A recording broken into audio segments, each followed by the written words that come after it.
ចាសួស្តីបងប្អូនអរគ្នាតថ្ងៃនេះយើងមករៀនអំពីអឺ Blender តែយើងរៀនពីល្បែងដំបូងណាយើងមករៀនអំពីយល់អំពីការបើកផ្ទាំង Blender យ៉ាងម៉េចហើយយើងរៀនអំពី tool នៅក្នុង Blender ហ្នឹងមានអីគេខ្លះអញ្ចឹងណាហើយឥឡូវយើងក៏ចាប់ផ្ដើមដែរហើយដំបូងគឺ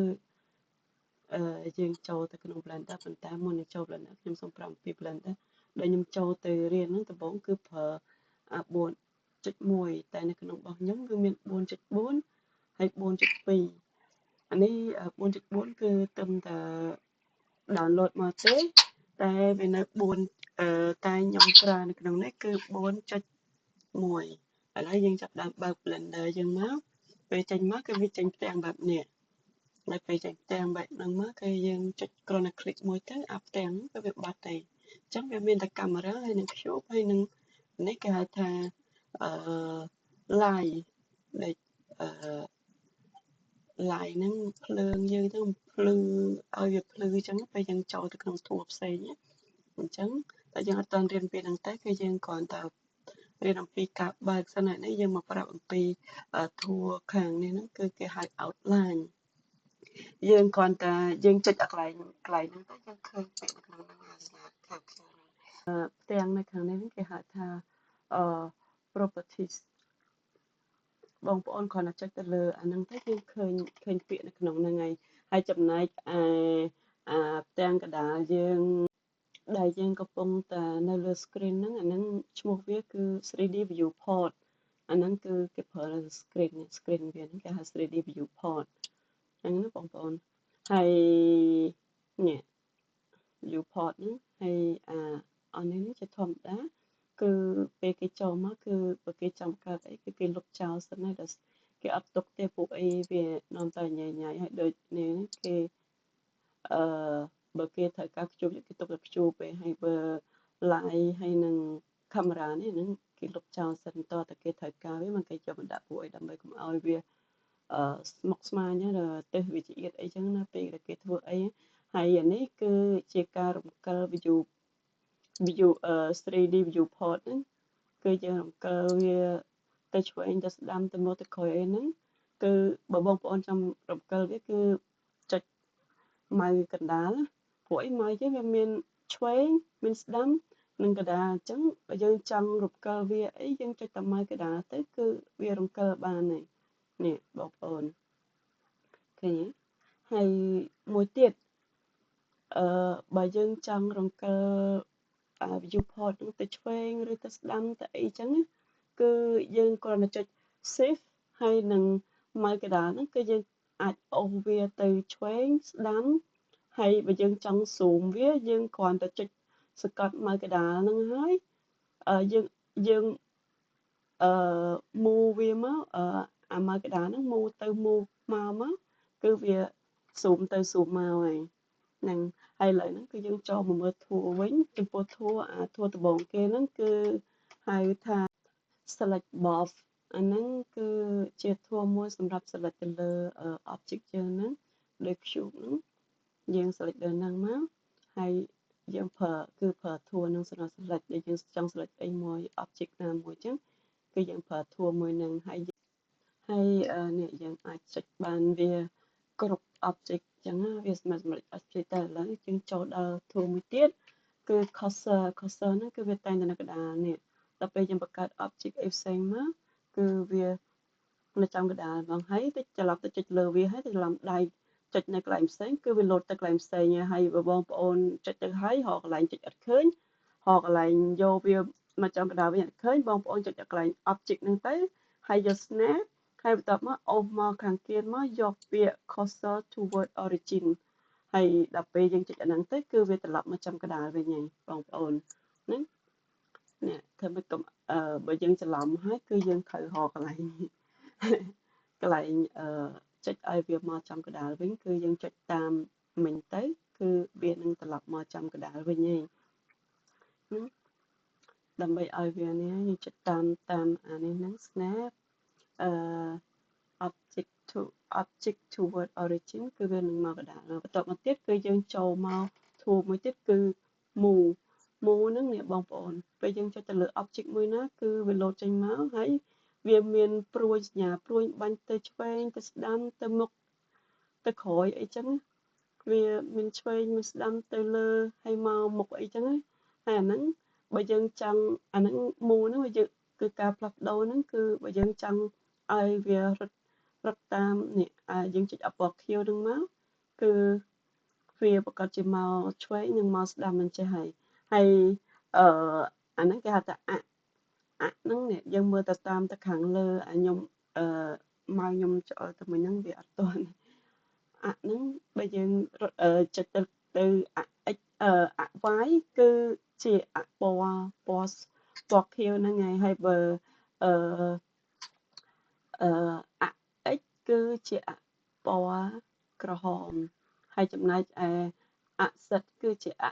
ពណ៌ខៀវគឺឡើងលើចុះក្រោមy ទៅមុខទៅឆ្វេងទៅស្ដាំy ទៅមុខទៅក្រោយហើយនឹង x ទៅឆ្វេងទៅស្ដាំបងប្អូនហើយមួយទៀតបងប្អូនបើបងប្អូនចង់ដឹងថាខាងណាមុខខាងណាក្រោយដោយសារតែមើលទៅវាស្តៀងគ្នាបងប្អូនចូលមក add មកហើយបន្ទាប់មកទៀតយកពាក្យ mesh ហើយអូសមកគៀននេះយកពាក្យថា monkey ស្វាហ្នឹងហើយបន្ទាប់មកយើងคลิกមួយទៅហើយបន្ទាប់មកវានឹងបង្កើតជាក្បាលស្វាឲ្យយើងមួយនេះស្វាបងប្អូនឃើញទេដោយសារតែវា select នៅហ្នឹងអញ្ចឹងយើងអូសgroup នេះចេញមកហើយបន្ទាប់មកវាចេញក្បាលស្វាបន្ទាប់ចេញក្បាលស្វាហើយបងប្អូនគាត់មូវាមកយើងដឹងថាស្វាហ្នឹងវាបែរមុខទៅខាងណាអញ្ចឹងស្វាហ្នឹងបែរមុខមក x ហើយ x ហ្នឹងវាមានមិន x ទេគឺ y ច្រឡំបងប្អូនគឺវាបែរមកy ហ្នឹងគឺវាមានដក y ហើយនឹង y ធម្មតាអញ្ចឹងបើវាបែរមកអូមិញហ្នឹងគឺមកខាងដក y អញ្ចឹងនៅពេលយើងចុចដក y ទៅគឺវាមកខាងនេះវាបែរមកខាងមុខអញ្ចឹងមានន័យថាស្វាហ្នឹងគឺវាបែរមកខាងមុខគឺជាដក y ហ្នឹងហើយបាទដក y ហ្នឹងគឺជាខាងមុខហើយអញ្ចឹងបើណាដក y ខាងមុខអញ្ចឹង y ធម្មតាគឺខាងក្រោយហើយវាក៏មាន x ដែរ x វាមានខាងឆ្វេងខាងស្ដាំមានដក x និងដកនិង x ធម្មតាបន្តមកទៀតគឺz គឺវាមានដក z និង z ធម្មតាអញ្ចឹងដក z គឺវា view ខាងក្រោមនេះបងប្អូនហើយនឹង z ធម្មតាគឺនៅខាងលើគឺវា view ខាងលើនេះដក z វាដក z វានៅធម្មតាបន្តមកយើងមើលវាមកវិញមកហ្នឹងហើយនេះយើងវិលចល័ងមើលទៅអញ្ចឹងក្បាលស្វាហ្នឹងគឺវាបែរមកខាងមុខហើយអា zoom in zoom out នេះយើងគ្រាន់ស្កត់មកកដាមកហើយមូមកកដាហ្នឹងទៅវាចេញ zoom in zoom out ដែរចាបងប្អូនហើយឥឡូវតមកមួយទៀតដែលមានឈ្មោះថា rotate ច្រឡំ rotate ហ្នឹងគឺនេះគេសម្រាប់មូវាមូចុះមូឡើងអញ្ចឹងណាហើយ rotate ហ្នឹងវាមានពណ៌ដូចគ្នាដែរបងប្អូន rotate ហ្នឹងវាមានពណ៌បៃតងពណ៌ខៀវហើយនិងពណ៌ក្រហមដូចគ្នាហើយបើយើងចុចលើពណ៌បៃតងហ្នឹងយើងបង្វិលវាទៅវានឹងទៅតាមទិសដែលវាឲ្យហ្នឹងដូចថាបៃតងវាមូទៅឆ្វេងទៅស្ដាំអញ្ចឹងមូកន្លាប់កាប់ផ្ញើអញ្ចឹងកាប់ផ្ញើទៅខាងឆ្វេងខាងស្ដាំអញ្ចឹងហើយបន្ទាប់មកទៀតវាមានពណ៌ខៀវគឺសម្រាប់មូវាជុំវិញទៅមុខថយក្រោយទៅមុខថយក្រោយអញ្ចឹងអាហ្នឹងពណ៌ខៀវហើយបន្ទាប់មកទៀតពណ៌ក្រហមដែលជា x ហ្នឹងគឺមូវានេះក្លាប់កាប់ផ្ញើដែរដូចគ្នាអញ្ចឹងតែវាទៅមុខទៅក្រោយហើយវាមានមូទៀតបើបងប្អូនរៀនដំបូងរៀនប្រើពីធัวនឹងសិនទៅធัวប្រមាណនឹងខាងនឹងសិនទៅអានេះគេហៅថាobject mode តែវាមានផ្សេងធัวផ្សេងទៀតតែមានផ្សេងបន្តែនេះគឺយើងចាប់ដើមដំបូងគឺយើងរៀនពីហ្នឹងសិនទៅហើយបន្តមកទៀតគឺអាពណ៌សនេះពណ៌សហ្នឹងគឺវាខុសគេវាអត់មូតាមទិសដៅដែលវាមានទេគឺថាតែ view port យើងបែរទៅខាងណាគឺវាវិលទៅអញ្ចឹងហើយទៅអញ្ចឹងឲ្យយើងហើយគឺវាអត់នេះទេនេះខ្ញុំបែរទៅខាងនោះគឺវាវិលអញ្ចឹងដល់ពេលយើងបែរខាងនេះគឺវាវិលបែបនេះវិញអញ្ចឹងបានអាពណ៌ពេលយើងចង់វិលអីយើងប្រយ័ត្នបន្តិចដោយសារតែ ពេលខ្លះយើងចុចពណ៌ខៀវវាចំតិចទៅជាចុចអត់ចំស្រួលបួកគឺវាចំពណ៌សហើយអានេះគឺនេះដូចអានេះចឹងតែយើងចុចអត់ចំពណ៌វាគឺ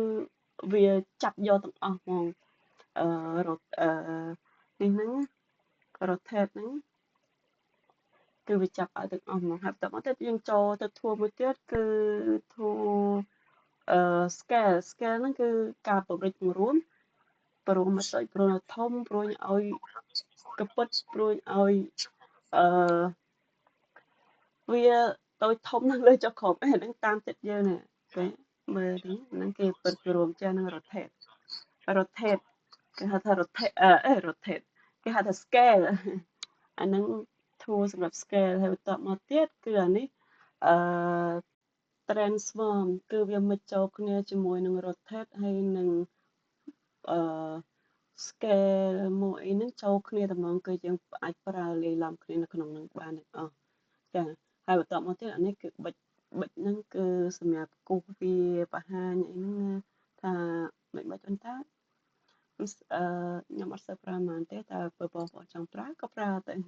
គឺអាចប្រើបានទាំងអស់នៅក្នុងហ្នឹងយើងគូសសម្រាប់បង្ហាញអីចឹងណានេះបានដែរហើយបើនេះគឺជាម៉ែត្រសម្រាប់វាស់បរិមាណចឹងប្រហែលអីចឹងបងប្អូនអាចវាស់តាមនឹងបាននេះយើងដាក់ទៅតាមហ្នឹងដែលថាយើងចង់វាស់អីវាស់ប្រហែលម៉ែត្រអីចឹងគឺវាបង្ហាញនៅលើនឹងឲ្យយើងហ្មងហើយបន្ទាប់មកទៀតគឺចុងក្រោយហ្នឹងគឺបង្កើត cube បង្កើត cube កើតអីហ្នឹងបង្កើតប្រអប់អី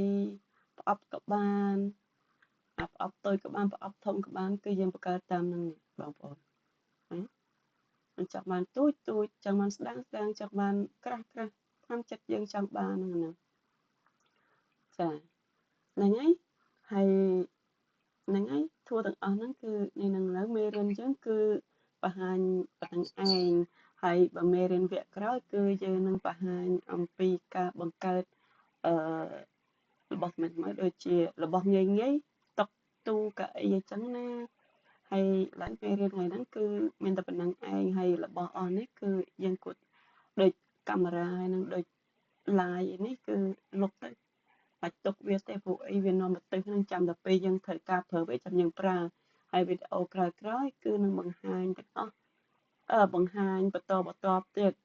ហើយបងប្អូនកុំភ្លេចជួយ subscribe channel អ្នកមួយផងដើម្បីបានវីដេអូក្រោយទៀតខ្ញុំនឹងបង្ហាញនៅរបៀបបង្កើតរបស់ថ្មីហើយសូមអភ័យទោសផងចំពោះសំឡេងរំខានដោយសារតែបន្ទុកជាប់នឹងអញ្ចឹងណាគេធ្វើនេះកុងទ័រដែរពួកអីយើងមិននៅតែម្នាក់ឯងអញ្ចឹងបើកុសឆ្គងឲ្យកុំបង្កើតកាន់អីពួកអីធ្វើម៉េចបើយើងមិននៅតែម្នាក់ឯងចា៎ឥឡូវអរគុណហើយសូមជម្រាបលាកុំភ្លេចជួយ subscribe